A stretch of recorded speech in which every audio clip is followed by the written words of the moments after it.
Everyone knows Joel Osteen for his smile, his preaching, and his message of hope. But he just got some terrible news. His journey has taken an unexpected and emotional turn. He went from leading one of the biggest churches in the world to dealing with his own loss. What took place behind the scenes?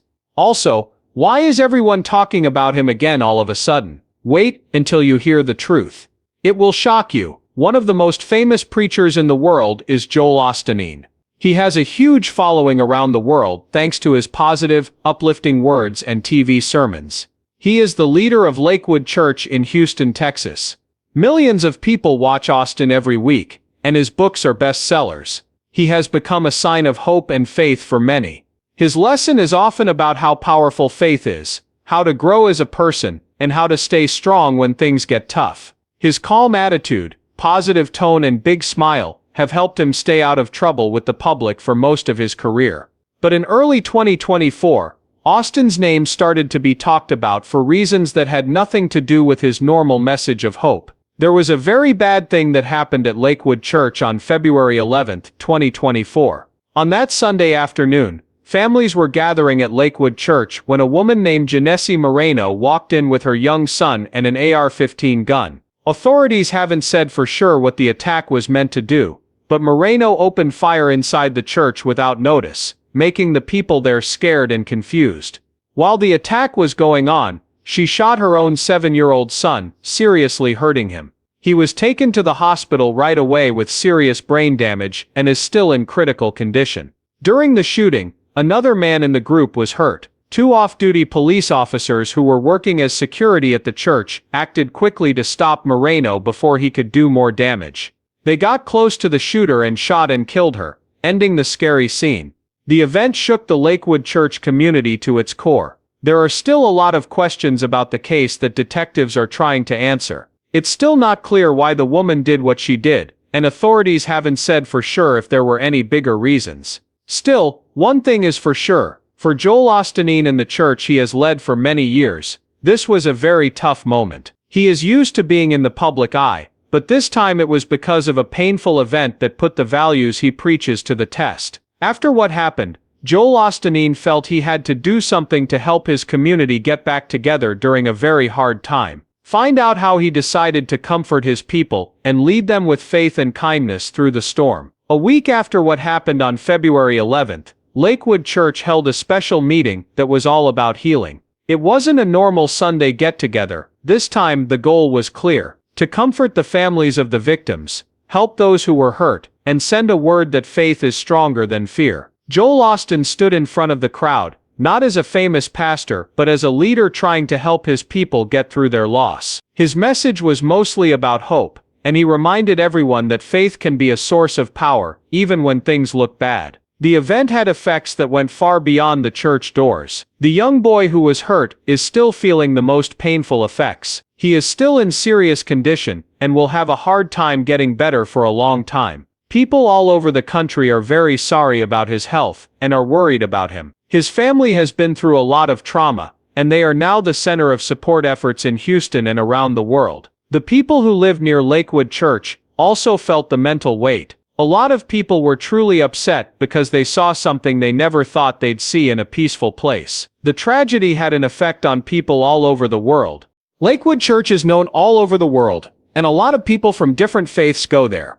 A lot of messages of love, support, and unity came in from people in many beliefs, cultures, and countries. Religious groups, faith leaders, and viewers who follow Joel Osteen's teachings all said kind things to support and encourage each other. People in Lakewood were told that they were not alone in their pain by this show of support. Even though it was sad, there were times when people were brave. People called the 2 off-duty police officers who went to the scene heroes. The problem didn't get worse because they acted quickly. A lot of people say that their courage saved lives and stopped more harm from happening. The public knows about their work, and their part in the disaster has become a symbol of how dedicated and selfless people can be. In addition to comforting the community, Joel Osteen knew he had another important job to do. He had to look over and improve the church's protection. There were no longer any safe ways for Lakewood Church, which is visited by more than 45,000 people every week. The terrible event showed that there were major holes in safety measures,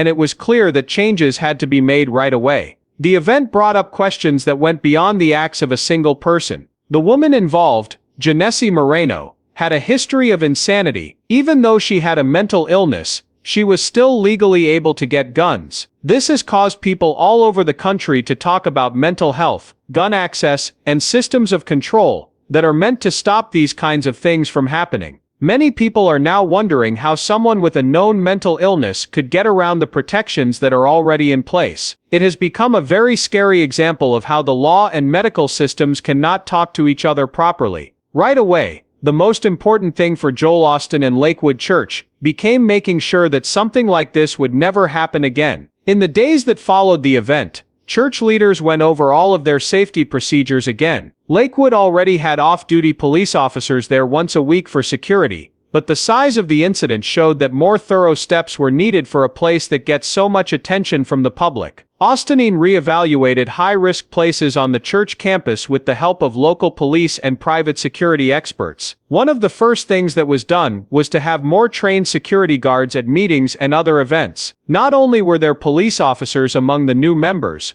but there were also workers with experience in dealing with emergencies and keeping crowds safe. Their appearance was meant to protect people in public and get things ready behind the scenes. The rules for getting in were also looked over. Lakewood is known for being a friendly and open place, but the team added new ways to check bags and keep an eye on people coming in and out. The surveillance systems were improved so that they could see more places clearly and respond to alerts more quickly. Care was taken to make these changes so that the warm atmosphere that tourists expect would not be lost, while also adding the necessary layers of safety. Lakewood Church also started working with mental health workers to teach their staff how to spot signs of stress or strange behavior before things get worse. Not only security staff were made more aware of these changes, but also greeters, ushers, and volunteers, who worked directly with guests every week. Osteen also worked with others to push for better communication between healthcare services and police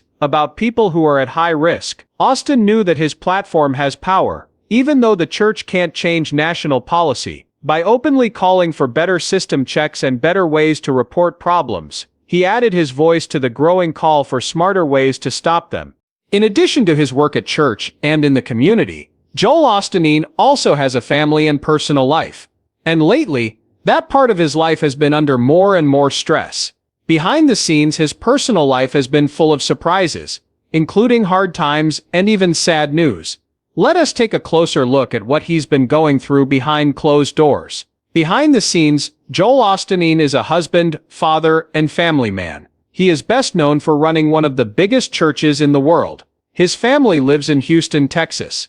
His wife is Victoria Osteen, and they have 2 kids, Jonathan and Alexandra. Their home has always been a safe place, one that shows the values he teaches, like faith, family, and peace. But Osteen's personal life has been hit hard by a string of very upsetting events in the past few months, which have made him face mental and physical problems. Some people in Houston said that a house fire had killed several members of their extended family in September 2024. This was one of the saddest stories.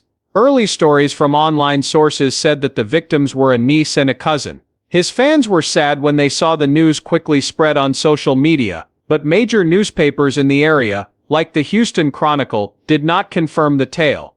The Osteen family may have been involved in a fire, but neither Joel nor Lakewood Church have confirmed the tragic details in any official records or comments. As a result, there is still a lot of doubt and debate about what happened. Even though there isn't much confirmed information, the emotional effect of these kinds of stories, even if some or all of them aren't true, adds to the pressure Osteen has been under all year. It can be hard to deal with sadness or even the rumors of grief, especially if you live your life in public. To make things even worse, Joel Osteen is said to have had a medical problem in October 2024. Online sources say that he was taken to a Houston hospital after having a sudden health problem. Even though there was no official diagnosis or reason given, his supporters became more worried, and many sent prayers and well wishes through social media. Osteen later went back to working with the public, which seemed to show that he had recovered, but the specifics of what happened are still secret. One thing stays clear through all of these problems. Osteen's life behind the scenes has not been easy at all. His public image is still calm and collected, but it's clear that he, like everyone else, has had times of fear, doubt, and possible loss. For someone whose message is all about being strong through hard times, these events have really put his resolve to the test. Not only has the past year tested his leadership, but it has also tested his strength. Joel Osteen has always talked about how important it is to stay grounded during life's storms, and he is live proof of those ideas. Although the problems don't always make the news, they add another human side to one of the most watched religious figures in the United States. Joel Osteen was already dealing with waves of stories that couldn't be confirmed, and a lot of mental stress when even worse news started to spread about him. There was a thin line between speculation and sadness this time, but the whispers cut even deeper. Even though Joel Osteen has had some tough times in his personal and public life, the widely false reports of his death may have been the strangest and most upsetting. In the past few months, false reports about his health and even his survival have spread quickly across the internet, making his millions of fans confused, worried, and scared. Not only did these death scams shock his loyal fans, but they also made people think deeply about how quickly and harmfully false information can spread. On December 1st, 2024, a story started going around on social media and strange websites saying that Joel Osteen had died in a terrible plane crash. The story said that Osteen was on his way to a missionary event abroad when the crash happened. It gave specifics like the flight path and the number of people on board.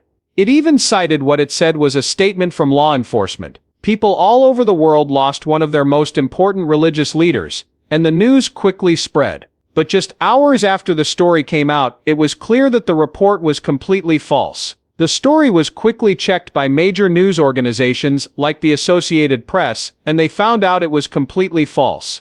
There were no records of the flight, no public comments from the police, and no confirmation from Osteen's family or Lakewood Church. In fact, Joel Osteen was still alive and could be seen at his normal weekend service just a few days after the story spread. There were even more reports when in September 2024, it was said that Osteen's daughter Victoria had been hurt in an accident. The story got around on niche websites, but no reputable news source ever picked it up or confirmed it. The Osteen family didn't say anything about this, and there were no medical or public records to back up the claim. It's still not clear if there was an event or not, but since nothing has been proven, the story is certainly just a guess. Unfortunately, that wasn't the end of the lies. Around June 2025, there were more stories going around. This time they said Osteen had died in a terrible car crash. Though the headlines were not very clear and the sources were not very reliable, they were still enough to start another round of online discussion. Like the first story, this one turned out to be wrong as well. Even though Osteen was in a car crash and had to go to the hospital, his injuries were not fatal. He got help and finally went back to his normal routine. Still, the event made people think about how quickly confusion can turn into fear when there isn't enough correct information. It's not just the false information that links these stories,